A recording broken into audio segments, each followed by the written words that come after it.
MSI.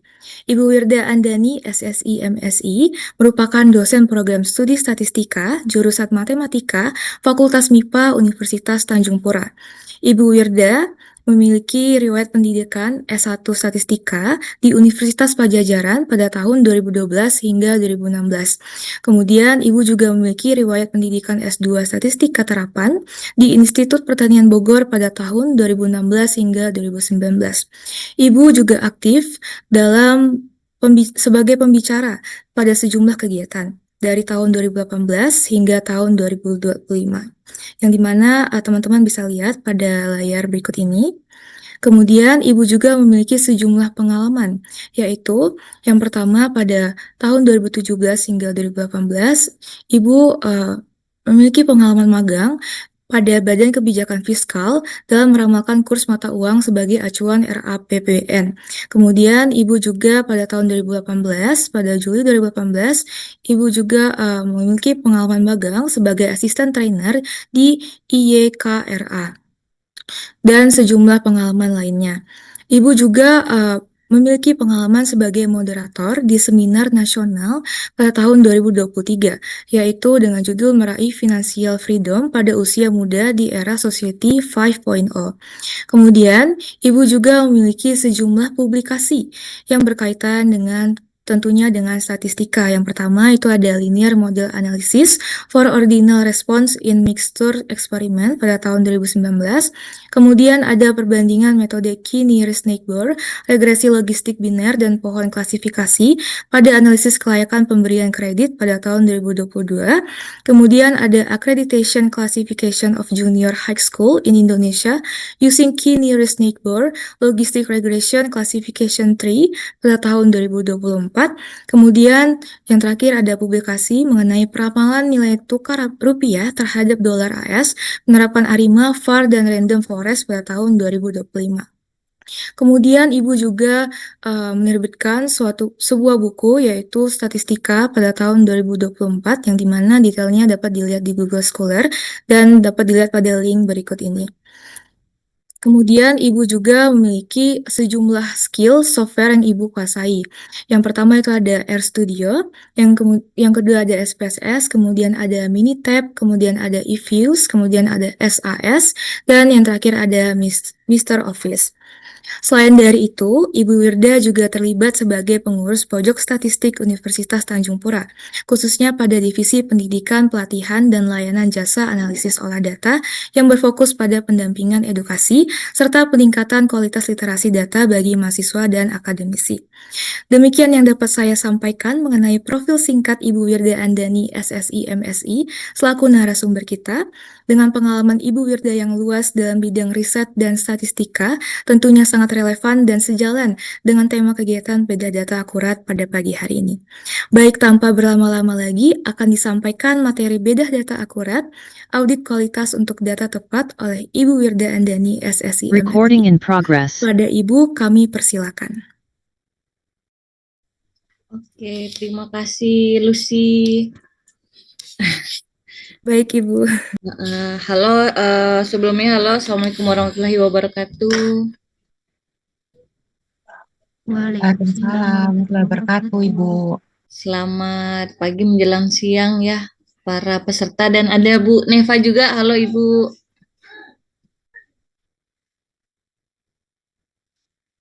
Nih saya izin share ya.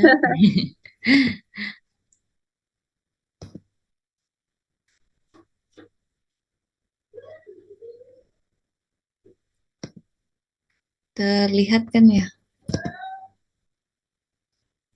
Terlihat, Ibu. Sebentar. Kalau ini kelihatan enggak? Maksudnya berganti ininya. Kelihatan, Ibu. Sekarang lagi ada di slide GSBPM. Oh ya, sip. Ya, Tadi Bu. berganti ya, sebentar.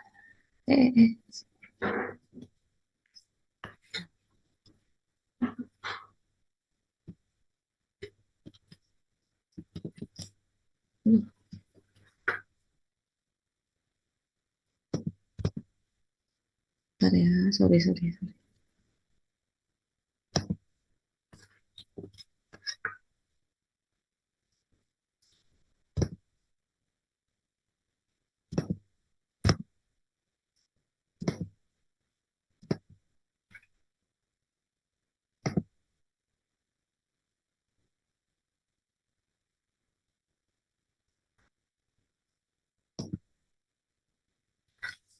Nah, karena ini saya langsung aja ya. Nah, karena kita topiknya itu kan beda data, akurat audit kualitas untuk data yang tepat. Nah, jadi lebih ke gimana sih kita bisa mendapatkan data yang tepat, nah sehingga nanti output atau hasil analisisnya bisa berkualitas. Nah, untuk mendapatkan data yang tepat tadi, itu ada prosesnya. Ada beberapa proses yang digunakan. Ada langkah-langkah yang harus dilakukan gitu. Nah, salah satu eh, prosesnya itu nih yang proses yang dilakukan secara internasional atau di dunia lah, itu ada GSBPM atau Generic Statistical Business Process Model, yaitu kerangka internasional yang menguraikan seluruh proses produksi statistik dari identifikasi kebutuhan hingga penyajian hasil. Nah, si GSBPM ini dikembangkan oleh UNECI. Nah, si Recording GSBPM stopped. si GSBPM ini digunakan oleh BPS dan Badan Statistik di dunia. Nah, kenapa sih GSBPM ini penting? Karena GSBPM memberikan panduan sistematik untuk produksi statistik yang konsisten, transparan, terstandar, dapat direproduksi, dan efisien. Jadi dia menstandarisasi proses antar lembaga, lalu Recording in progress. meningkatkan kualitas data melalui kerangka sistematis, memudahkan dokumentasi dan evaluasi setiap tahap, lalu mendukung digitalisasi dan otomatisasi, serta memastikan, nah di akhir ini nih, yang paling penting memastikan hasilnya itu akurat dan memenuhi kebutuhan pengguna. Nah, jadi kalau kita lihat si GSBPM ini ada 8 proses. Pertama, dispesifikasi dulu nih kebutuhannya untuk apa. Jadi datanya ini untuk apa nih kebutuhan analisisnya gitu. Lalu nanti didesain gimana cara mendapatkan datanya. Lalu dibangun, dikumpulkan datanya. Nah, yang sesuai dengan tema hari ini itu diproses. Jadi gimana sih kita mendapatkan datanya tadi tuh, datanya yang berkualitas. Jadi salah satunya adalah ada dengan mengintegrasi data, mengklasifikasi datanya, mengkodekan datanya, memvalidasi datanya, menginputasi atau mengedit datanya. Jadi misalkan ada yang missing, mungkin kita bisa lakukan inputasi. Derive new variables, lalu calculate, mengagregasi, nah, lalu yang terakhir kita finalkan. Jadi ini loh data yang baik, data yang bisa digunakan untuk input tadi tuh. Jadi kan nanti prosesnya itu kalau analisis kan kita input, kita menginput data, nah inputannya itu tadi tuh data yang berkualitas, data yang bagus. Nah, nanti setelah kita input data, lalu nanti dipelajari oleh mesin, nah baru nanti keluar output. Jadi kalau kita inputannya bagus, pasti outputnya juga bagus. Tapi kalau kita inputan datanya jelek, ya jangan harap nanti hasilnya bagus kayak gitu. Ya pasti inputan bagus, hasilnya pasti juga bagus. Tapi ya kalau inputannya jelek, ya ke belakang-belakangnya outputnya hasilnya ya juga bakal jelek.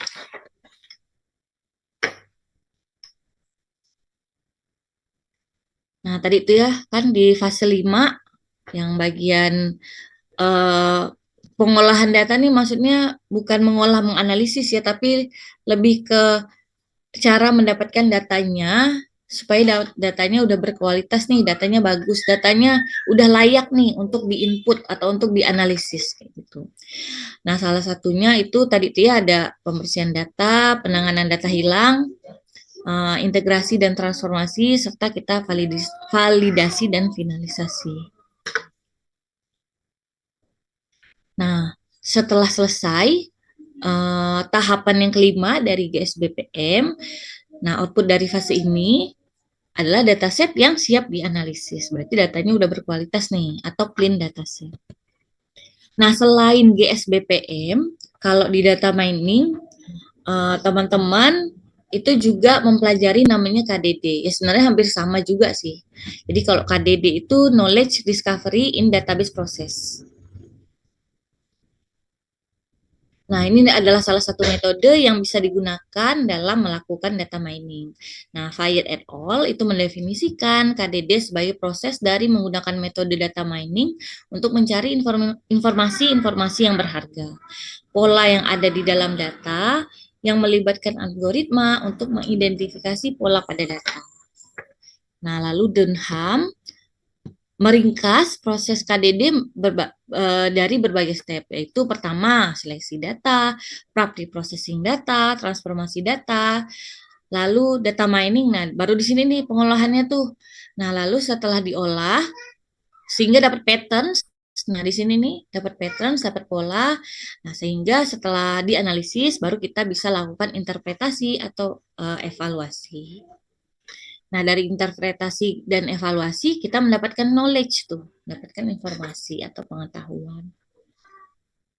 Nah, kalau teman-teman cek, kalau teman-teman perhatikan, nah bisa dilihat pre-processing data atau cara kita mendapatkan dataset yang bagus, yang berkualitas, itu lumayan proporsinya lebih banyak dibandingkan mengolah datanya, dibandingkan menganalisis datanya.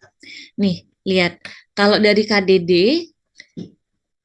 persiapan data, itu ada nih dari data selection, pre-processing, terus transformasi. Berarti ada dari 5, 3-nya itu mempersiapkan data. Jadi, tahapan analisis data cuma satu nih. Terakhir, baru kita interpretasi atau evaluasi sehingga mendapatkan informasi.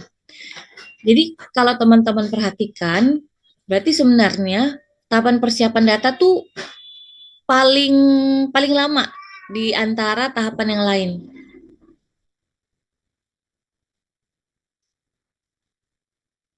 Karena kalau datanya itu jelek, tadi itu kalau datanya itu jelek, pasti nanti hasil atau interpretasinya juga salah kayak gitu. Kalau datanya salah, pasti interpretasinya juga salah kayak gitu.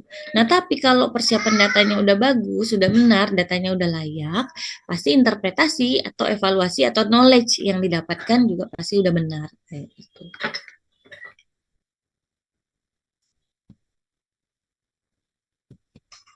Nah, makanya kalau teman-teman searching-searching ya, tahapan apa sih yang paling susah di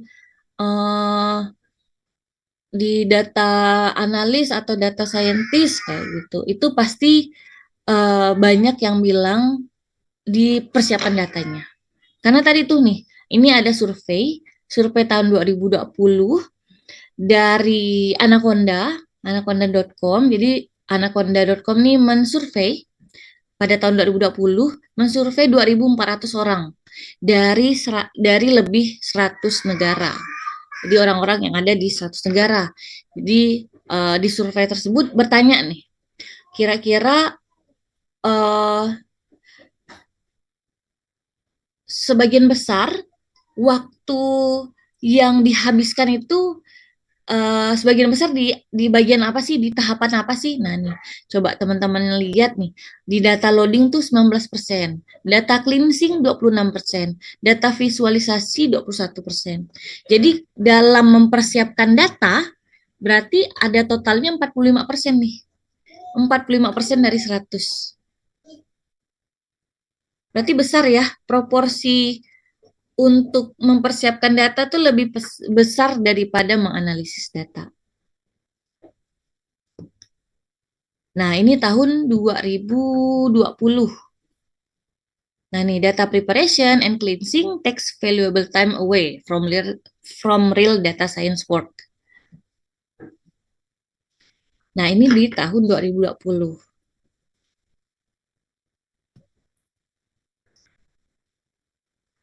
Nah, terus di survei yang sama ditanyakan juga nih, apa sih problem terbesar di AI atau machine learning area today? Nah, tuh ternyata 27% itu bilang kalau permasalahan terbesar itu adalah bias dari data dan model. Sehingga menyebabkan nih social impact kayak itu. Jadi bias in data and models itu tuh adalah highest problem di AI ataupun ML. Nah, maksudnya apa sih? Jadi dampak sosial yang muncul akibat bias pada data dan model. Nah, bias dalam data tadi tuh kalau kita salah dalam mempersiapkan datanya. Ada bias dalam data. Berarti data yang kita persiapkan atau data yang kita gunakan untuk input tadi itu masih salah tuh, masih kurang bagus. Nah, nih ketika data yang digunakan tidak mewakili populasi sebenarnya. Berarti data yang kita pakai tadi ya belum layak sebenarnya. Berarti ada kesalahan di bagian persiapan data kayak gitu sehingga menyebabkan ada bias dalam data. Lalu ada juga bias dalam model. Ketika algoritma atau model statistik menghasilkan output yang tidak adil karena nah, bias dalam model pun itu dikarenakan bias pada data. Gitu. Jadi intinya,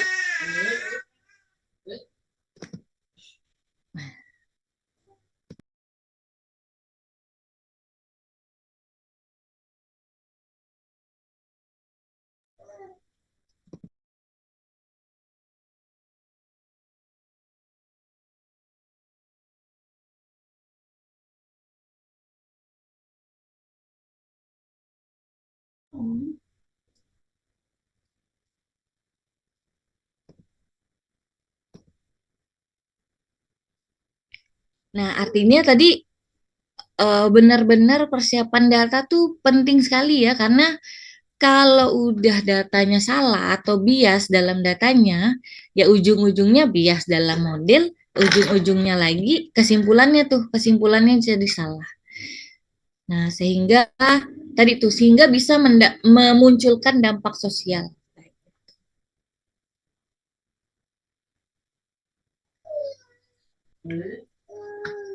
Nah, itu tadi survei di tahun 2020. Tapi sebenarnya katanya dari tulisannya HPC Wire itu judulnya Data Preparation Still Dominates Data Scientist Time Survey Finds. Nah, dia bilang di artikelnya itu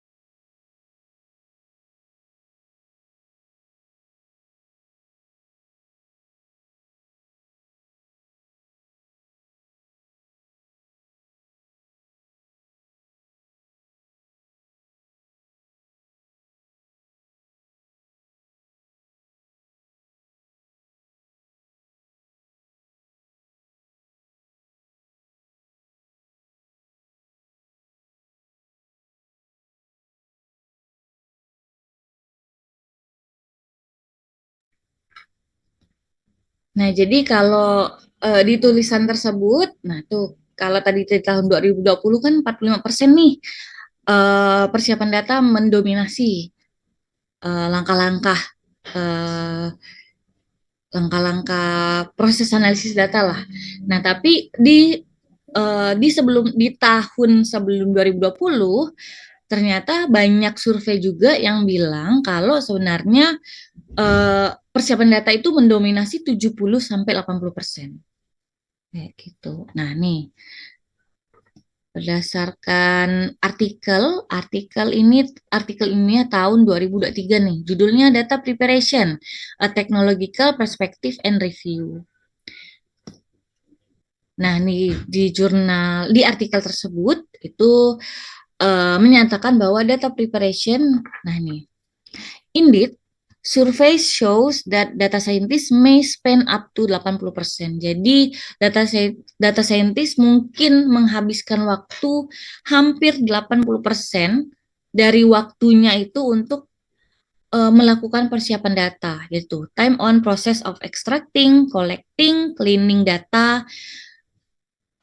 that is a precursor to its use for analysis. Nah, si artikel ini merujuk dari surveinya Forbes tahun 2016. Nah, ini surveinya nih di tahun 2016 yang dilakukan oleh Forbes. Jadi survei ke 80 data scientist. Jadi Forbes melakukan survei ke 80 data scientist, lalu menanyakan lalu mendapatkan kesimpulan kalau data preparation itu menghabiskan waktu hampir 80%. Menghabiskan 80% waktu dari data scientist kayak gitu nih. Jadi 60% itu untuk cleaning dan organisasi data, lalu collectingnya ada 19%. Nah nih, jadi bagian pre-processing atau persiapan data nih ada 79%. Jadi 60%-nya cleaning dan organizing data, lalu collecting datasetnya 19%. Nah, dari beberapa sumber tadi, nah itu harusnya kita udah semakin paham ya kalau ternyata sebenarnya di proses eh, analisis data sebenarnya yang paling berat, yang paling lama itu di mempersiapkan datanya. Karena kalau datanya yang kita pakai itu masih jelek, masih bias, masih kurang layak, nah ujung-ujungnya nanti bias juga di modelnya. Kalau udah bias di modelnya, ya kesimpulannya juga bakal bias atau salah. Tapi kalau kita persiapan datanya udah bagus, kita menghasilkan data yang berkualitas, data yang bagus, data yang sudah layak, pasti nanti modelnya dalam melihat pola dari data itu udah pasti bagus tuh. Lalu nanti di akhirnya di ujungnya interpretasi dan informasi yang didapatkan dari analisis pasti juga sudah benar, sudah bagus. Nah, karena data itu kan adalah aset strategis nih dalam pembangunan daerah. Jadi benar-benar harus dipastikan datanya itu data yang bagus. Karena kalau datanya tidak bagus, nih bayangkan proses pembangunan daerah. Kalau misalkan data yang kita pakai itu jelek atau datanya kurang akurat, pasti nanti di perencanaannya salah, nanti lanjut ke pelaksanaannya salah, evaluasinya salah. Jadi benar-benar berantai ya, efek domino jadinya. Jadi harus kita perhatikan benar-benar, harus kita pastikan benar-benar data yang mau kita olah itu harus data yang baik, data yang benar kayak gitu. Sehingga nanti ke depan-depannya proses-proses selanjutnya itu juga akan benar. Nah, jadi kita harus terapkan nih namanya prinsip GIGO, garbage in, garbage out. Jadi prinsip GIGO ini menyatakan bahwa jika data input buruk, tadi itu ya yang saya bilang, maka hasil analisis atau modelnya juga akan buruk dan tidak dapat dipercaya. Nah, kualitas output itu akan sangat bergantung pada kualitas data input. Nah, kenapa sih kita harus menerapkan GIGO tadi? Nah, karena tadi tuh si model atau sistem komputasi itu nggak bisa nih secara otomatis memperbaiki data yang salah. Jadi si model, ya metode-metode yang teman-teman gunakan ya kayak misalkan regresi, terus metode-metode atau algoritma-algoritma pada time series, algoritma pada machine learning, KNN, clustering, dan lain sebagainya, random forest, pohon klasifikasi, itu hanya belajar dari pola yang diberikan. Jadi cuma belajar dari data, kayak gitu. Nah, tapi kalau datanya salah, ya pasti algoritma-algoritma tadi, dia juga salah belajarnya, kayak gitu. Kalau dia udah belajarnya salah, nanti hasilnya juga pasti salah, kayak gitu. Nah nih, kenapa sih kita harus menerapkan si GIGO tadi? Karena tadi nih kalau ada data yang noisy, missing, salah format atau bias, nah jadinya model akan belajar dari pola yang keliru atau belajar dari data yang salah. Ya kalau dia belajar dari sumber yang salah, ya pasti hasilnya juga salah kayak gitu. Nah karena model belajar dari data yang salah, sumber yang salah, sehingga nanti ujungnya kesimpulan jadi tidak valid. Nah, analisis statistik akan menghasilkan kesimpulan yang tidak valid.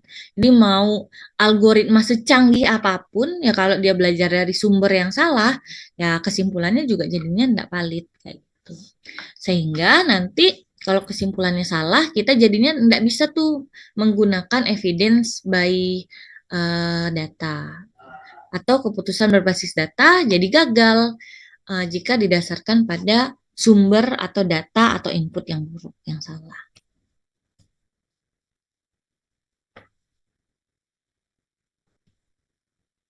Nah, sebenarnya ini udah terangkum semua ya. Jadi ini saya jelaskan lagi. Jadi pentingnya data preprocessing atau pentingnya persiapan data itu kita pertama memperbaiki kualitas data, meningkatkan akurasi dari algoritma yang kita gunakan atau akurasi modelnya, lalu kita mengurangi kesalahan dan bias, lalu analisisnya lebih mudah dipahami dan diinterpretasi.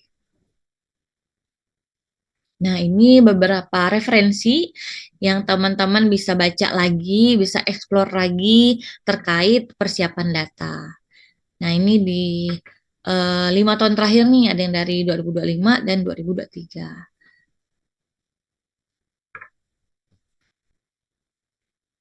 Nah, jadi persiapan data itu adalah fondasi analisis yang kuat.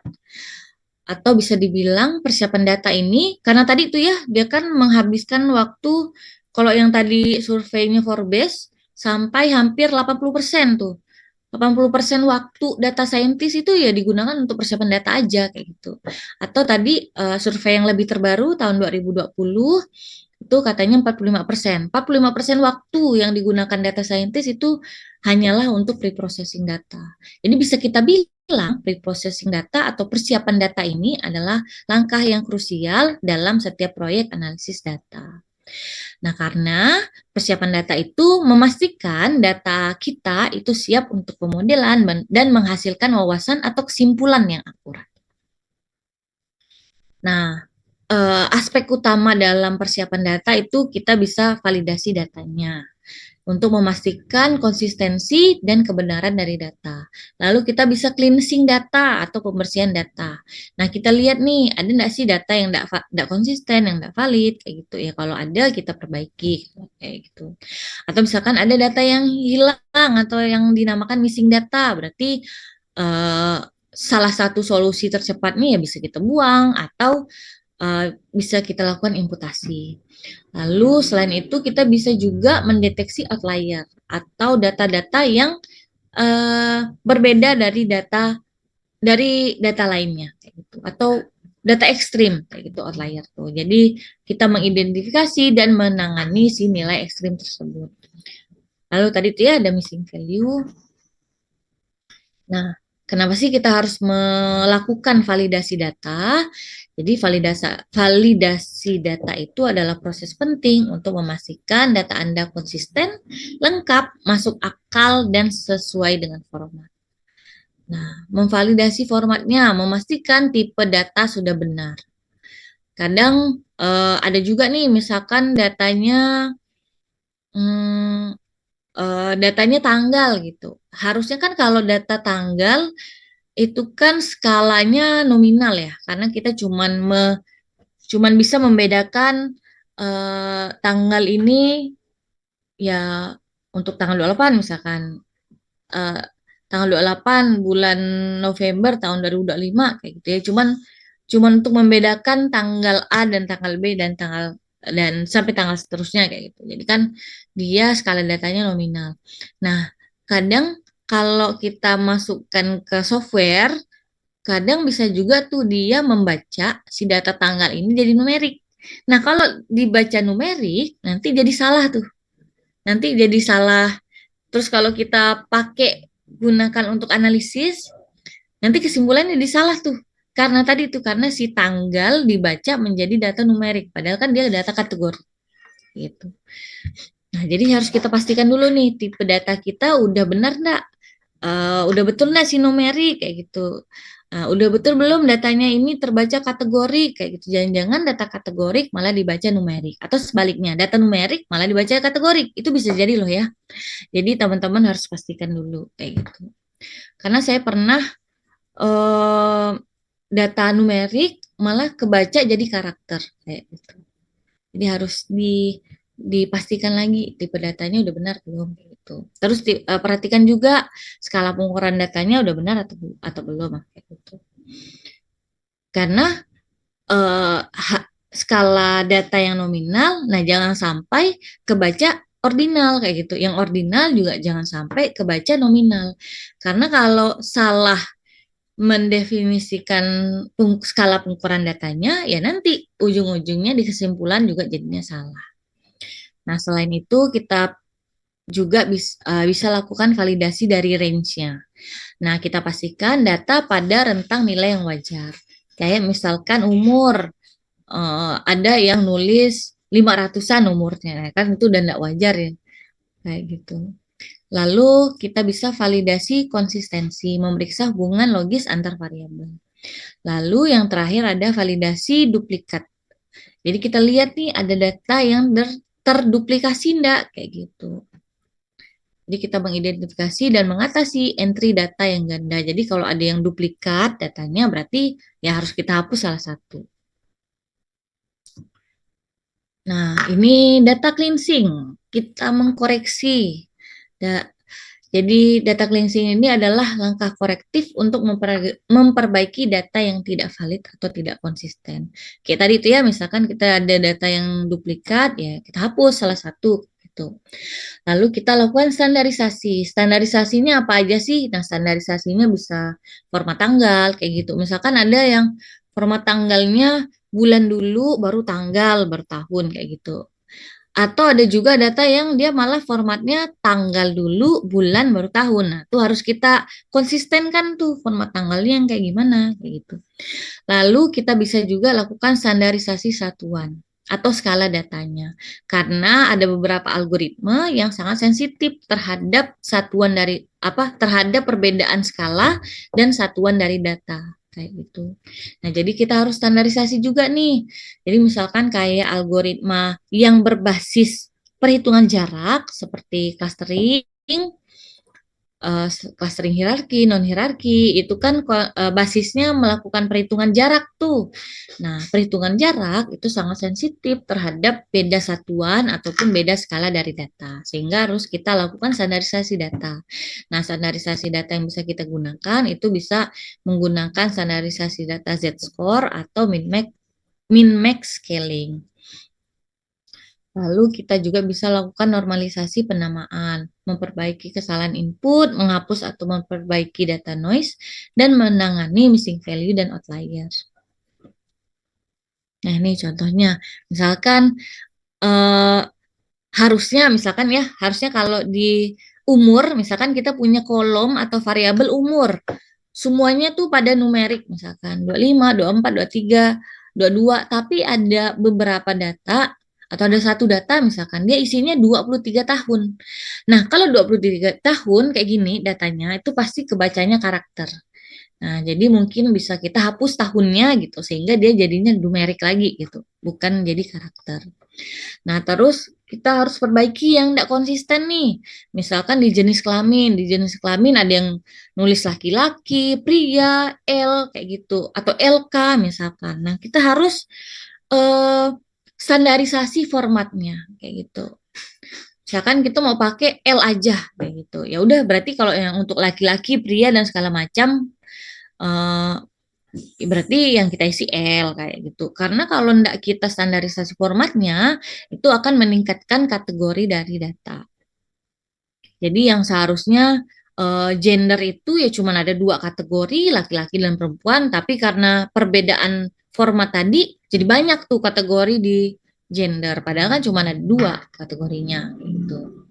Terus ada duplikasi, berarti kita hapus salah satu, atau misalkan duplikasinya sampai 5, 4 ya kita hapus, misalkan ada 5 data yang terduplikasi ya kita hapus 4 gitu, yang menyisakan 1 data aja. Lalu bisa jadi kita ada kesalahan input data. Jadi gaji misalkan sampai 200 M. Itu kan bisa, kalau kita mau eh, statistik deskriptif pakai rata-rata, itu bakal bias tuh perhitungan rata-ratanya karena rata-rata sensitif terhadap outlier. Nah, jadi mungkin bisa kita koreksi. Bener nggak nih gajinya 200 M atau jangan-jangan cuma 200 juta gitu. Nah, lalu tadi misalkan ada outlier ya, tapi kan kadang outlier itu bukan karena salah input, ya tapi mungkin bisa jadi itu variabilitas alami atau memang ya kejadian ekstrim atau ya perubahan struktural. Jadi si outlier ini adalah nilai yang berada jauh di luar pola umum data yang dapat membiaskan analisis Anda. Tapi harus kita lihat dulu si outliernya ini apakah karena kesalahan input. Kalau karena kesalahan input, mungkin bisa kita perbaiki kayak itu. Misalkan umur tadi ya.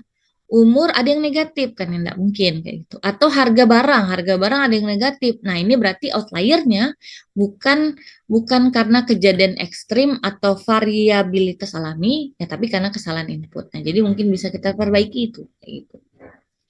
Nah, tapi kalau dia variabilitas alami atau memang kejadian ekstrim, nah itu mungkin bisa kita apa ya bahasanya ya, bisa kita tetap enggak kita hapus datanya.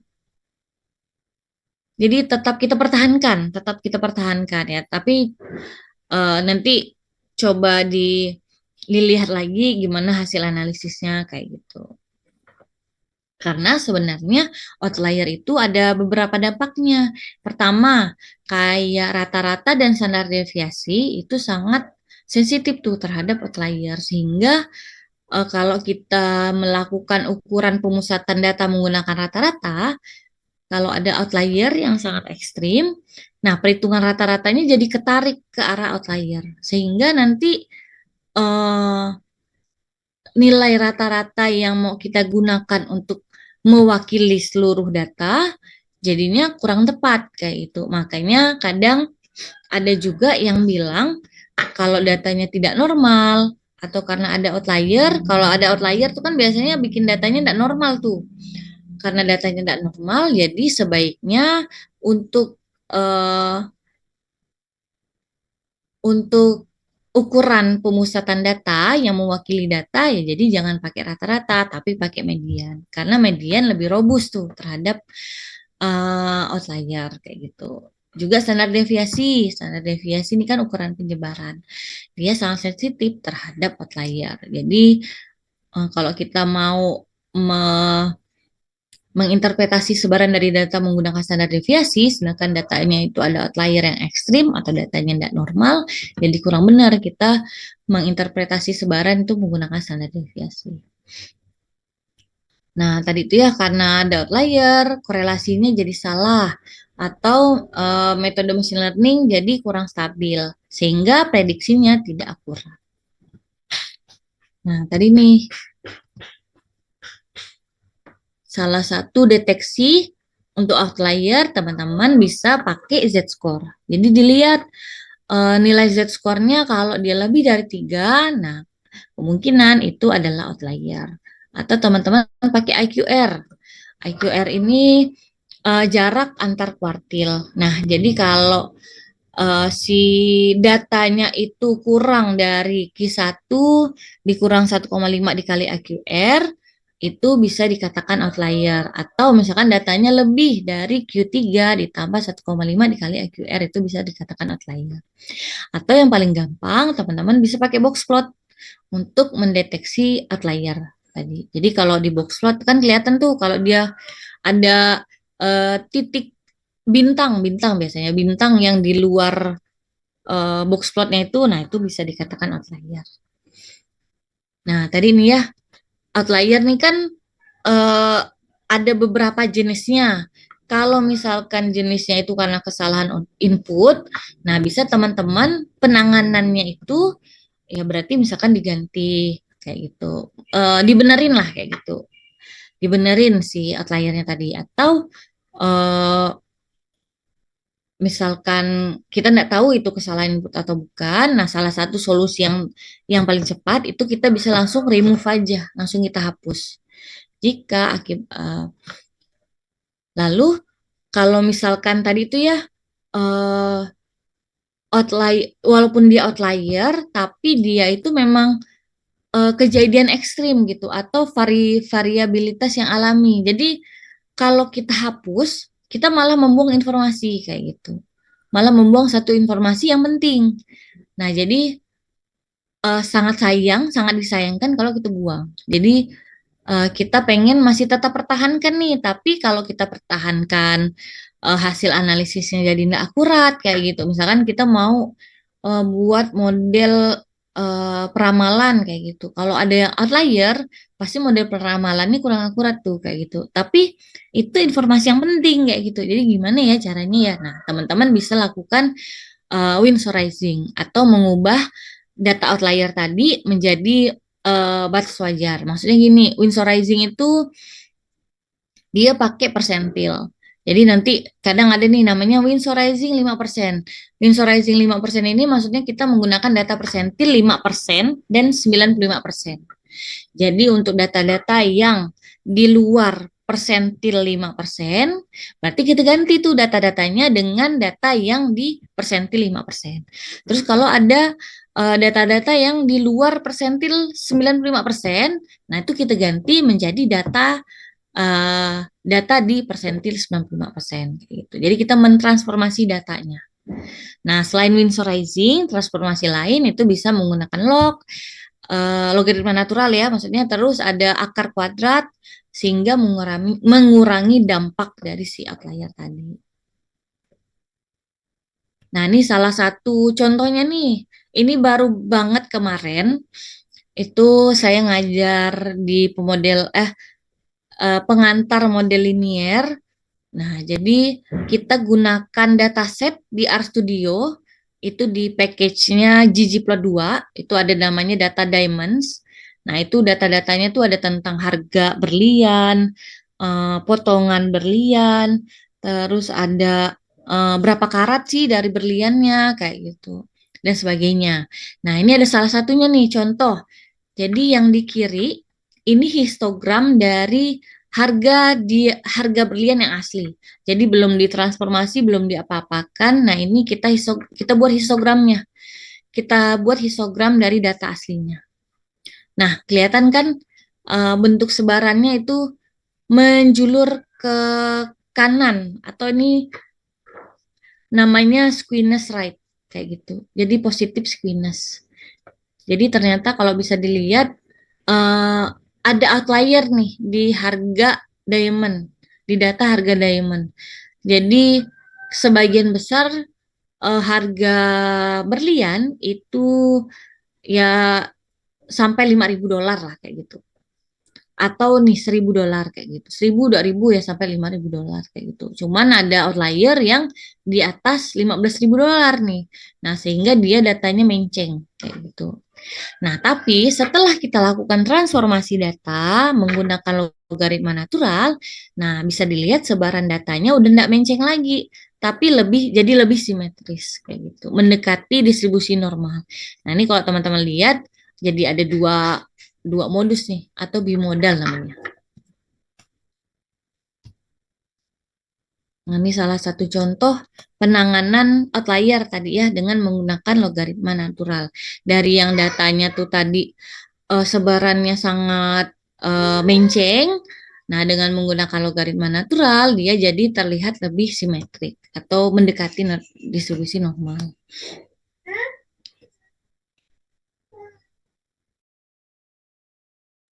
Terus kalau data yang missing, nah itu salah satu penyebabnya itu datanya tidak tercatat atau datanya itu rusak atau ada responden nih yang memang tidak jawab kayak gitu atau bukan human error tapi bisa jadi kesalahan sistem kayak gitu.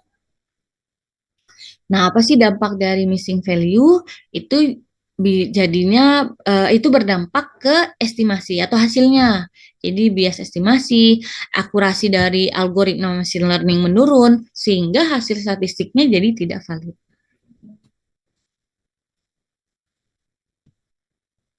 Nah, penanganan missing value, misalkan data teman-teman ada yang missing, nah itu salah satu penanganannya bisa list-wise deletion.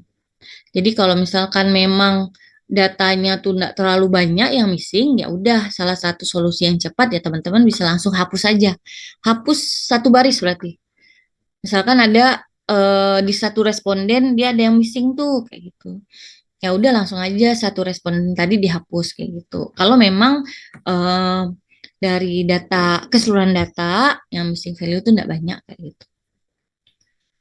Lah, tapi misalkan teman-teman masih mau tetap pertahankan nih gitu si data-datanya, teman-teman bisa lakukan imputasi ke data-data yang missing tadi. Nah, salah satu imputasi yang bisa digunakan itu adalah dengan melakukan rata-rata kayak gitu atau median. Jadi nanti data yang missing teman-teman isi menggunakan rata-rata dari data kayak gitu atau menggunakan median dari data atau menggunakan modus dari data kayak gitu. Cuma konsekuensinya jadi merusak variasi dari datanya kayak gitu. Jadi datanya tuh tidak terlalu bervariasi kayak gitu. Nah, selain imputasi sederhana, teman-teman bisa melakukan imputasi lanjutan kayak KNN atau multiple imputation atau regression imputation kayak gitu. Nah, yang paling apa ya sering digunakan tuh yang multiple imputation. Jadi menggunakan beberapa metode imputasi kayak gitu. Misalkan gunakan 5 nih, menggunakan 5 metode imputasi. Nah, dari kelima metode imputasi tadi, yang mana nih nilai yang paling eh, banyak yang sama gitu. Kalau banyak yang sama, misalkan eh, dari nilai yang banyak yang sama tadi, nah nilai itulah yang digunakan untuk mengisi data yang missing tadi kayak gitu. Jadi istilahnya metode inilah musyawarah kayak gitu. Mendapatkan jadi bermusyawarah gitu kan sehingga didapat satu hasil dari hasil musyawarah tadi gitu. Nah, ini salah satu apa ya bukti kenapa sih kita harus mengatasi si missing data tadi. Nah, karena nih impact of missing data on bias and precision when estimating change in patient reported outcomes from a clinical registry. Jadi katanya kalau missing data itu ternyata berdampak ke bias dan presisi nih dari analisisnya kayak gitu. Nih, conclusionnya tuh. Missing data dapat berdampak ke presisinya dari mengestimasi perubahan PRO score. Nah, jadi missing data nggak bisa kita biarkan ya, tapi harus tetap kita tangani kayak gitu. Entah kita buang atau ya tadi tuh kita lakukan imputasi kayak gitu. Lalu ada namanya juga data selection atau data reduksi. Sorry, ada yang namanya data selection dan data reduksi atau seleksi data dan reduksi data. Nah, data selection ini adalah tahap memilih subset data yang relevan dari seluruh data yang tersedia. Jadi sebenarnya misalkan nih teman-teman ada data dan variabel-variabelnya banyak, misalkan sampai 50. Nah, enggak semua datanya tuh kita tidak semua data yang kita miliki itu perlu digunakan. Nah, tapi bisa kita gunakan sebagian aja kayak gitu. Tapi harus tetap kita seleksi benar-benar kayak gitu. Yang mana sih data yang benar-benar nih, data yang benar-benar important, yang penting, yang apa ya, yang berdampak ke analisisnya kayak gitu. Nah, sehingga ada proses tuh, proses penyeleksian. Nah, proses penyeleksian yang tepat itu akan meningkatkan efisiensi, akurasi model, serta mengurangi noise dari data. Nah, tujuan dari data selection itu kita mengambil data yang relevan dengan tujuan data mining, mengurangi dimensi, kompleksitas, dan volume data, menghapus variabel yang tidak informatif atau redundan, dan memfasilitasi proses pre-processing dan modeling sehingga meningkatkan performa algoritma data mining. Nah, salah satu metode metode seleksi data itu ada namanya feature selection. Nah, proses ini fokus pada memilih variabel yang paling informatif. Jadi bisa kita korelasikan dulu nih variabel-variabel kita, yang mana yang berkorelasi kita buang misalkan. Kita buang salah satunya. Nah, selain korelasi, kalau misalkan data-datanya kategorik kayak gitu kan, nominal dan nominal, berarti kita bisa gunakan chi-square gitu. Yang mana yang saling berhubungan berdasarkan chi-square, berarti salah satunya kita buang gitu. Atau bisa juga kita bisa gunakan ANOVA. Kalau chi-square itu kan cuman antar dua variabel. Kalau ANOVA ini kan lebih ya, lebih dari dua kategori. Nah, jadi bisa gunakan ANOVA kayak gitu. Nah, ini pernah saya ajarkan juga di analisis multivariat. Kemarin ngebahas clustering tuh. Jadi menseleksi variabel-variabel yang penting aja menggunakan ANOVA. Jadi ternyata di akhirnya itu meningkatkan evaluasi dari datanya. Jadi kemarin itu evaluasi datanya menggunakan siluet, indeks siluet. Jadi sebelum diseleksi menggunakan ANOVA, itu saya lupa sih tepatnya berapa, yang pasti meningkatkan indeks siluetnya sebesar 0,1. Jadi indeks siluet itu nilainya kan dari negatif 1 sampai 1. Nah, dengan menggunakan seleksi variabel menggunakan ANOVA, kemarin itu meningkatkan 0,1 tuh siluet indeksnya. Jadi misalkan sebelum digunakan ANOVA itu 0,6 misalkan. Setelah kita seleksi variabel yang menggunakan ANOVA, jadi yang tidak penting kita hapus gitu, atau yang tidak signifikan kita hapus, itu ternyata meningkatkan siluet indeks jadi 0,7. Jadi meningkatkan 0,1 siluet indeksnya. Kan lumayan ya. Lalu ada juga seleksi variabel yang teman-teman sering dengar di regresi, itu ada stepwise, forward, backward gitu. Atau ada juga regresi lasso. Nah, selain feature selection, ada juga namanya mengintegrasi data. Mengintegrasi data tuh misalkan kita menggabungkan data dari berbagai sumber. Nah, kadang kan kalau kita mau menggabungkan data dari berbagai sumber, itu akan menemukan beberapa permasalahan. Misalkan perbedaan dari nama variabelnya, kayak gitu. Perbedaan format ID-nya, nah kayak gitu. Sorry, kalau ID sih biasanya sama. Makanya bisa enak kita integrasi tuh. Cuman ada juga sih data yang ID-nya berbeda. Nah, jadi berarti harus perbaiki dari ID-nya kayak gitu supaya bisa diintegrasi.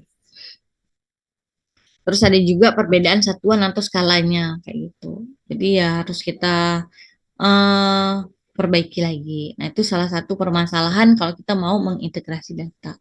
Misalkan kita mau integrasi data dari dinas A dan dinas B kayak gitu. Nah, itu kan biasanya nama variabelnya beda-beda tuh kayak gitu, atau satuan atau skalanya beda-beda. Nah, berarti itu harus kita cek and recheck lagi. Lalu ada namanya encoding kategorikal. Jadi sebenarnya data kategori bisa tuh kita rubah menjadi data yang numerik. Salah satunya itu metode one hot encoding, atau kita rubah atau transformasi data yang kategorik menjadi variabel dummy. Variabel dummy itu yang isinya 0 dan 1 kayak gitu. Dia jadi variabel biner 0 dan 1 aja. Jadi misalkan kayak jenis kelamin, nah itu kita transformasi menjadi variabel dummy 0 dan 1. Misalkan 0 buat laki-laki, 1 untuk perempuan. Nah, tidak hanya untuk yang dua kategori aja, tapi lebih dari dua kategori pun bisa kita gunakan pakai variabel dummy. Dan misalkan ada tingkat pendidikan, berarti nanti bakal ada dua dummy. Dummy 1 itu misalkan 1 untuk yang SD, 0 untuk lainnya. Dummy 2, 1 untuk SMP, 0 yang lainnya. Jadi kalau untuk yang SMA berarti dummy 1 dan dummy 2-nya itu adalah 0. Selain encoding kategorikal, mengubah kategorik menjadi angka, kita juga bisa mengubah data yang numerik jadi kategorik. Itu menggunakan discretization. Jadi kita mengubah data kontinu atau yang data numerik tadi menjadi data yang kategorik. Jadi misalkan kita punya variabel itu usia gitu. Nah, variabel usia itu kan numerik ya. Nah, variabel numerik tadi bisa kita rubah menjadi data kategori. Misalkan mau kita ubah jadi 3 kategori. Ada muda, dewasa, dan tua. Terus ada juga karena gini, contohnya data pendapatan. Nah, discretization ini salah satunya sebenarnya juga bisa untuk menangani outlier. Contohnya untuk di data pendapatan nih. Nah, data pendapatan ini kan numerik. Nah, misalkan ada outlier, nah salah satu penanganannya itu kita juga bisa gunakan discretization. Jadi mengubah si data numerik menjadi data kategorik. Misalkan ada pendapatan yang tinggi banget tuh, yang ekstrim sekali. Atau tadi tuh harga harga harga berlian yang outlier banget, ekstrim banget, dia harganya mahal sekali gitu kan. Nah, tuh misalkan kita discretization jadi 3 kategori aja. Jadi pendapatan rendah, pendapatan menengah, pendapatan tinggi misalkan. Nah, jadi sehingga data outlier tadi yang pendapatannya tinggi sekali kayak gitu. Ya udah dia jadinya cuma masuk di kategori tinggi aja kayak gitu. Jadinya kan udah tidak ada outlier lagi kan karena dia udah masuk ke kategorinya masing-masing. Lalu ada agregasi. Jadi misalkan kita mengagregat nih data-datanya kayak gitu. Atau misalkan ada teman-teman punya datanya itu jumlah guru dan jumlah siswa. Jadi mau mau teman-teman agregat menjadi eh, rasio rasio rasio guru dan murid kayak gitu. Sehingga kelihatan kan, karena kadang ada juga yang gurunya terlihat banyak gitu. Tapi ternyata kalau dilihat lagi ternyata muridnya lebih banyak lagi kayak gitu. Jadi kalau kita rasiokan ternyata rasionya kecil kayak gitu. Karena ada juga yang misal terlihat gurunya tuh sedikit, ternyata memang ya siswanya juga sedikit kayak gitu. Jadi kalau kita rasiokan ternyata rasionya bagus kayak gitu. Rasionya sesuai standar misalkan gitu. Atau teman-teman kalau analisis pakai data saham. Nah, biasa kan hendak digunakan tuh harga data sahamnya untuk dilakukan analisis, tapi biasanya menggunakan data yang return return dari saham. Nah, itu kan termasuk dari bagian agregasi data. Dia tidak menggunakan data asli, tapi dilakukan agregasi, gitu. Sehingga menjadi variabel atau indikator baru. Gitu. Lalu ada namanya reduksi data, mengurangi ukuran data tanpa menghilangkan informasi penting. Jadi misalkan teman-teman mau menggunakan 5 variabel, tapi ternyata ada yang berkorelasi nih antar 5 variabel tadi. Tapi teman-teman merasa 5 variabel ini penting semua gitu dan harus dipertahankan. Nah, jadi salah satu penanganannya itu bisa teman-teman pakai PCA misalkan, dimensional reduction kayak gitu. Jadi kita mereduksi dimensinya, tapi kita tidak menghilangkan informasi pentingnya. Nah, ini ada artikel ilmiah yang membahas nih tentang pentingnya preprocessing dari data, mempersiapkan data untuk pentingnya apa persiapan data pada akurasi dari machine learning. Bentar ya, ini saya bukakan artikelnya nih.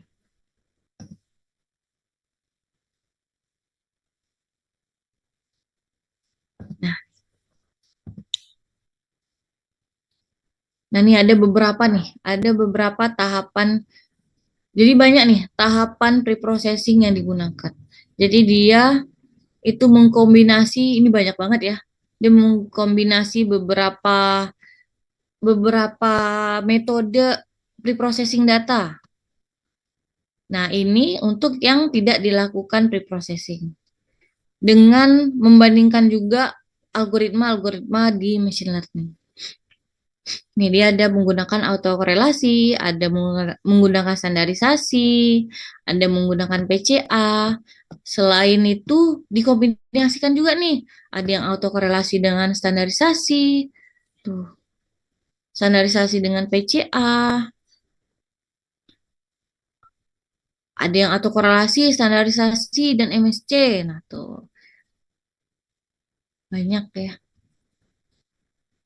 Jadi benar-benar dikombinasikan.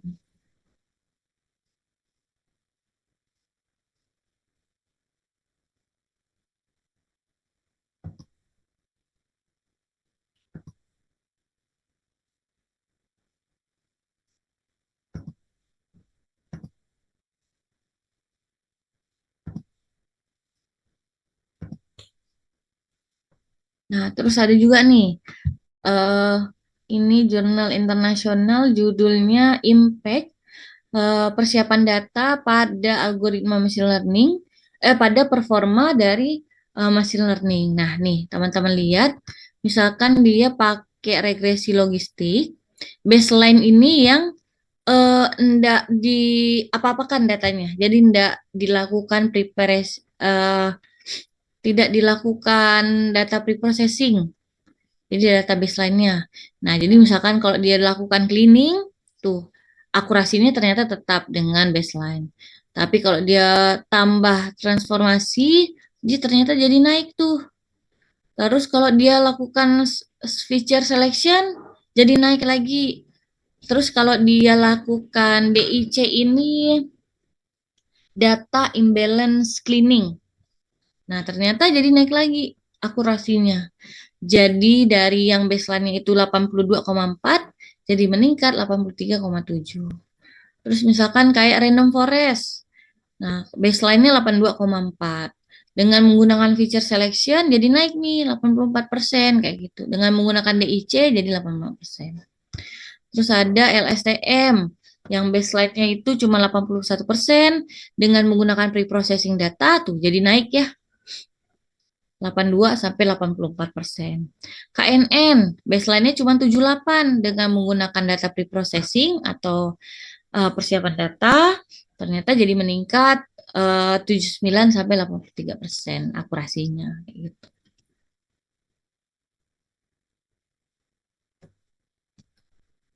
Nah, mungkin ternyata udah selesai presentasi saya. Boleh. Baik, Ibu, terima kasih banyak atas pemaparan materinya. Nah, terkait dari pemaparan yang sudah Ibu sampaikan, yaitu terkait persiapan data, bagaimana langkah-langkah dalam persiapan data, dan aspek-aspek penting dalam persiapan data, mungkin dari teman-teman ada yang ingin ditanyakan atau masih ada beberapa aspek yang belum teman-teman pahami. Selanjutnya kita akan masuk ke sesi tanya jawab. Kami persilakan untuk 3 penanya tercepat menyampaikan pertanyaannya terkait pemaparan materi yang sudah Ibu sampaikan sebelumnya. Bagi teman-teman yang ingin bertanya, dapat langsung mengangkat tangannya dengan menekan fitur raise hand atau menuliskan pertanyaannya di kolom chat Zoom ini. Oke?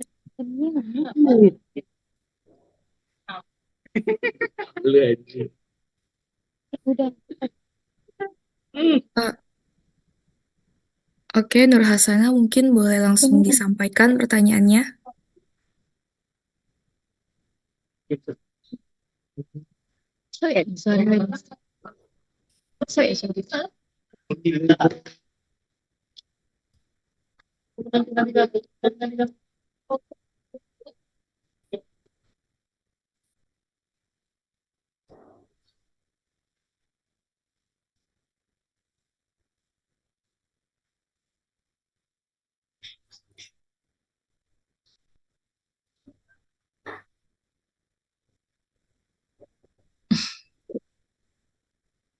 Saya Nur Hasana izin bertanya, Bu. Apakah suara saya terdengar, Bu? Terdengar. Sebenarnya saya mau nanya, Bu, mengenai regresi data panel. Apakah boleh, Bu, saya bertanya mengenai itu? Emang pertanyaannya? Iya, bentar, Bu. Jadi gini, Bu, saya ada baca di artikel orang gitu. Nah, itu tuh regresi data panel kan ada 3 metode yang bakal terpilih ya, Bu. Ada common effect model, random effect model, dan fixed effect model. Nah, yang saya baca di artikel orang itu yang jika metode yang terbaik yang terpilih itu random effect model, itu uji asumsi yang wajib dilakukan itu hanya multikolinearitas dan uji normalitas, Bu. Jadi yang tidak wajib dilakukan itu heteroskedastisitas dan juga autokorelasi. Nah, saya mau nanya, Bu, apakah itu memang benar seperti itu? Nah, di artikelnya itu bisa dia bilang kayak gitu, kayak gimana? Apa, Bu? Iya, di artikelnya itu dia bisa bilang kayak gitu tuh emang nggak merujuk referensi lain kah? Eh, Tidak ada, Bu. Dia hanya ngasih kayak keterangan gitu, Bu. Kalau random effect model itu tidak wajib dilakukan uji heteros dan juga autokorelasi. Sedangkan kayak fixed effect model, common effect model itu katanya wajib dilakukan empat uji asumsi itu. Jadi saya masih ragu gitu, Bu, apakah benar pernyataan itu gitu.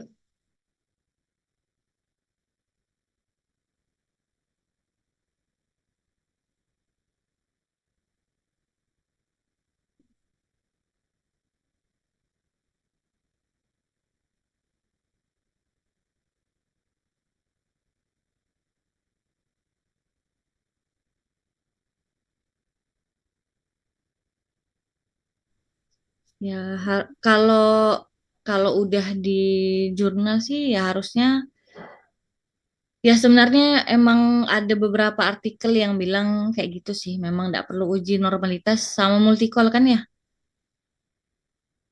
Yang tidak wajib tuh Iya, kayak normalitas dan multikol kan? itu yang wajib malahan, Bu, katanya. Yang tidak wajib itu heteros dan juga autokorelasi.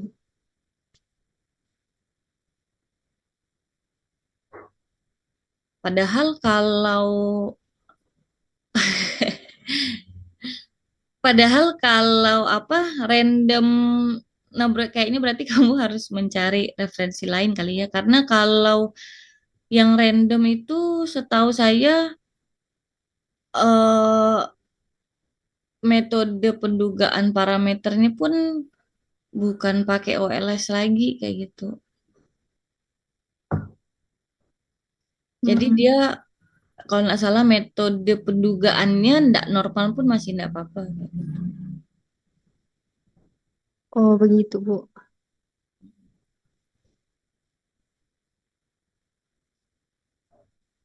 Em,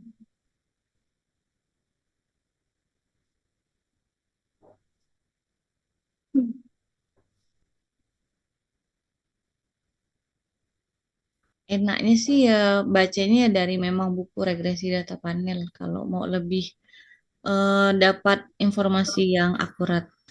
Tapi setahu saya kalau yang random effect tuh dia dari pendugaan parameternya udah beda gitu. Udah bukan pakai OLS lagi gitu. Kalau nggak salah saya sih metode pendugaan parameternya yang nggak mensyaratkan residualnya harus normal kayak gitu. Nah, kamu tahu nggak tuh pendugaan parameternya apa? eh, yang GLS itu Kak, Bu, atau saya pakai bentar, Bu.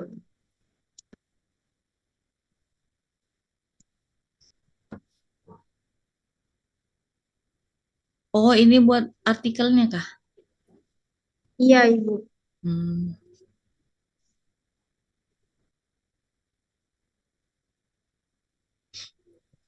Oh, dapatnya yang random effect. Iya, Bu, betul. Hmm.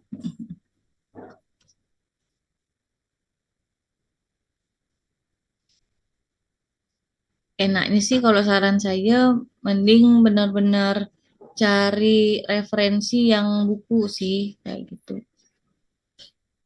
Atau cari jurnal-jurnal yang emang jurnal ilmiah yang terindeks Scopus kayak gitu. Jadi kan berarti bisa dipastikan bagus gitu. Apa ya tulisannya kayak gitu. Jangan yang jurnal-jurnal lokal lah. Coba cari referensinya yang memang jurnal internasional dan terindeks Scopus misalkan kayak gitu. Jadi kamu lebih yakin kayak gitu dengan apa hasil dengan tulisannya kayak gitu. Nah ini kan padahal itu dari jurnal kan kamu dapatnya, tapi kamu yang tidak yakin kan. Iya, Ibu. Nah makanya mending eh dilihat lagi, dicari lagi bukunya yang emang ngebahas regresi data panel dan dilihat juga penulisnya. Penulisnya tuh emang orang statistika ndak, matematika ndak, atau dari teknik informatika biasanya yang lebih apa ya, yang lebih bagus ya tulisannya.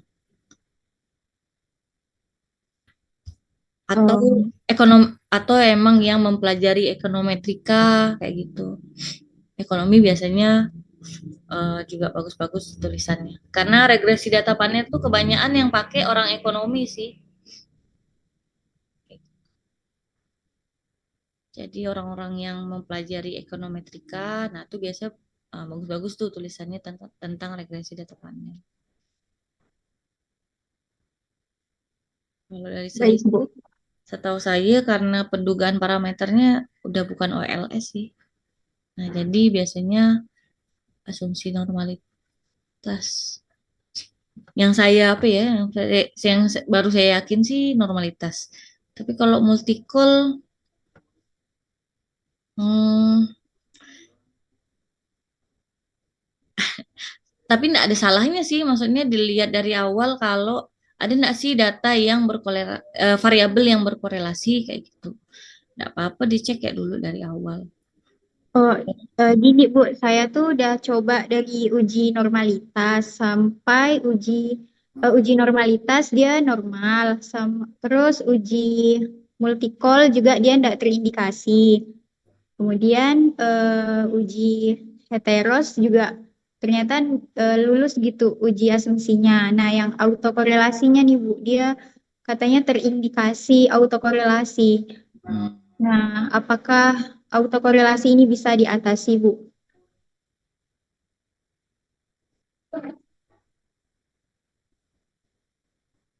Hmm. Wah, kurang tahu tuh ya kalau untuk random effect saya juga nggak bisa ngasih takutnya salah. Jadi paling saran saya tadi lah tuh coba kamu cari-cari tahu lagi sumber-sumbernya yang Baik, Ibu. benar gitu. Terima kasih, Ibu, atas jawabannya dan saran-sarannya. Baik, terima kasih Nur atas pertanyaannya. Kemudian saya persilakan untuk penanya selanjutnya yang ingin mengajukan pertanyaan terkait materi kita pada hari ini untuk disampaikan.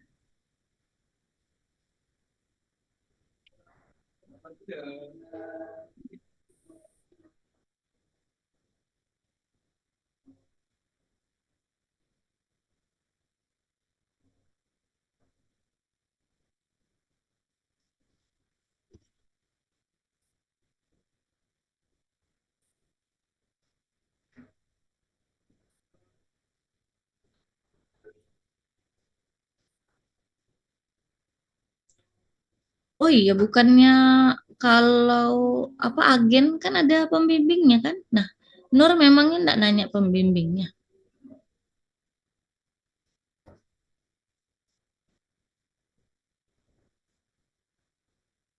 Halo, halo.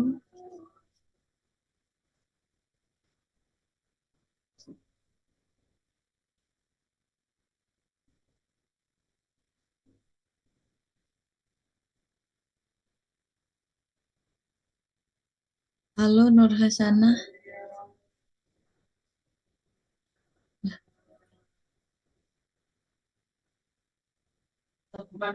Ya, maaf Bu. Ini kan agen kan ada pembimbingnya kan? Emang Nur Hasana Oh enggak ada? iya, saya sudah bimbingan Ibu ke Ibu Santika.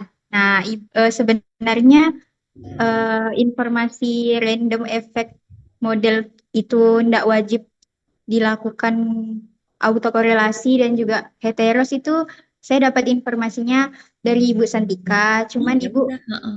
Bu Santika juga bilang kayak mungkin mungkin kamu bisa cari cari referensi lain juga. Apakah memang benar seperti itu, Ibu? Nah, itu udah dapat dari pembimbing. Iya, Ibu.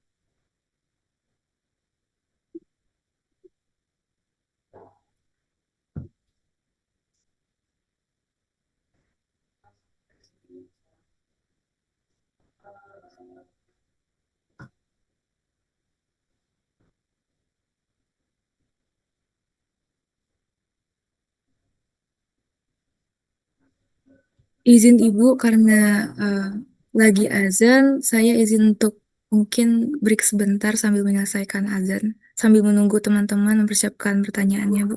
Oke. Baik, Bu.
Baik,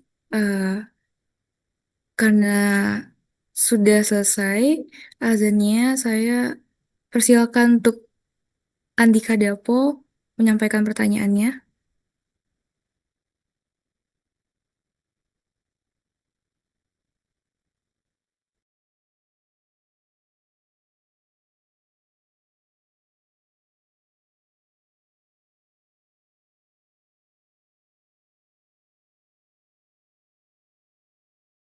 Waalaikumsalam.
Oke, makasih Dapo.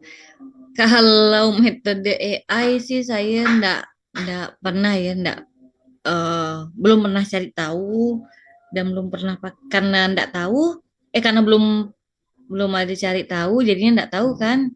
Jadi enggak tahu tuh kalau ada eh, program AI atau enggak yang bisa kita pakai untuk eh, cleansing data kita. Tapi kalau saya sih biasanya cleansing manual ya sih. Jadi misalkan pakai R gitu kan, teman-teman buat statistik deskriptif nih ja kayak gitu. Jadi dieksplorasi datanya.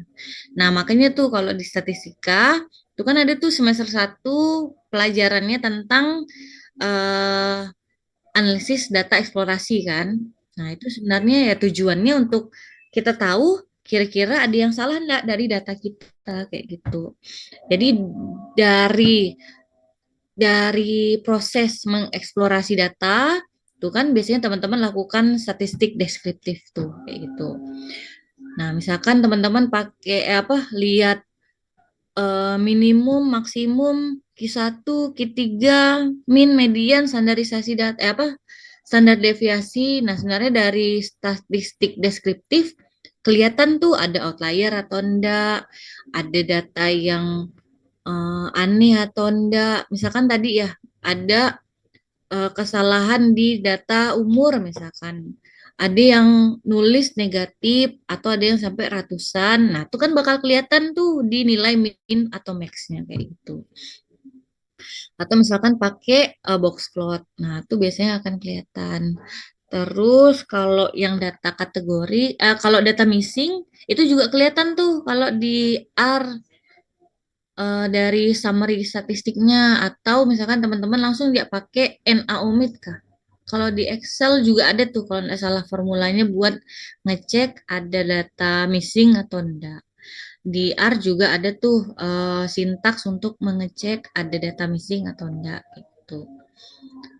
Nah, selain itu, kalau di RStudio kan kita bisa ngelihat structure datanya kayak gitu. Nah, structure datanya numerik kah, karakter kah? Nah, kan di situ bisa kelihatan tuh, jangan-jangan ada data numerik yang malah kebaca jadi karakter kayak gitu. Kalau kemarin itu saya sempat nganalisis data saham, itu kan mau buat clusternya, hasilnya jelek. Saya kaget kan, loh, kok hasilnya jelek ya. Terus pas saya cek lagi datanya, oh ternyata ada yang salah format kayak gitu. Nyempil. Nah, kesalahan format tadi, nah saya dapatnya di statistik deskriptif. Pas saya statistik deskriptif loh, kok ada yang berbeda kayak gitu. Jadi sebenarnya pakai statistik deskriptif juga kelihatan kok. Ya intinya kita data eksplorasi lah kayak gitu.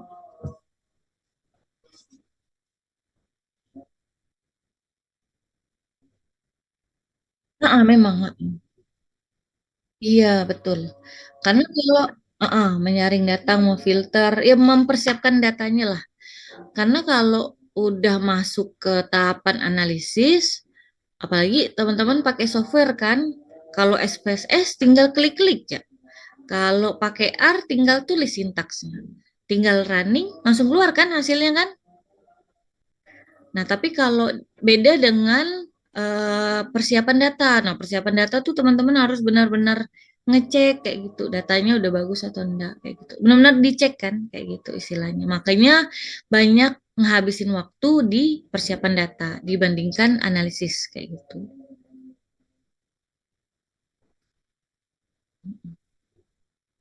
Mm-mm. Iya, sama-sama.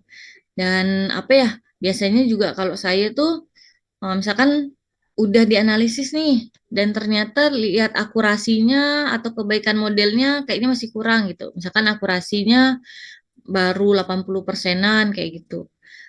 Aduh, kayaknya ada yang kurang nih. Maksudnya kayaknya belum akurat nih. Nah, supaya kita bisa meningkatkan akurasi, itu kan pasti baliknya ke datanya lagi kayak gitu. Balik-baliknya ke datanya lagi. Kayak gitu.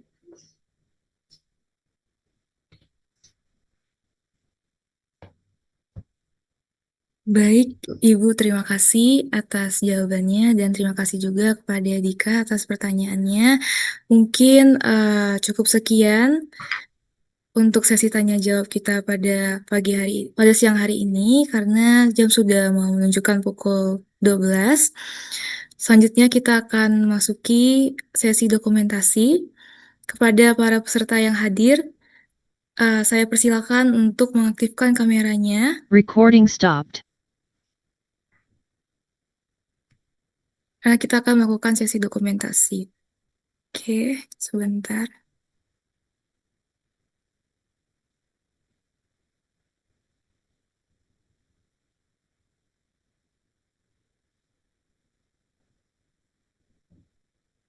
Baik, dokumentasi akan saya pandu. 1, 2, 3. Sekali lagi. 1, 2, 3.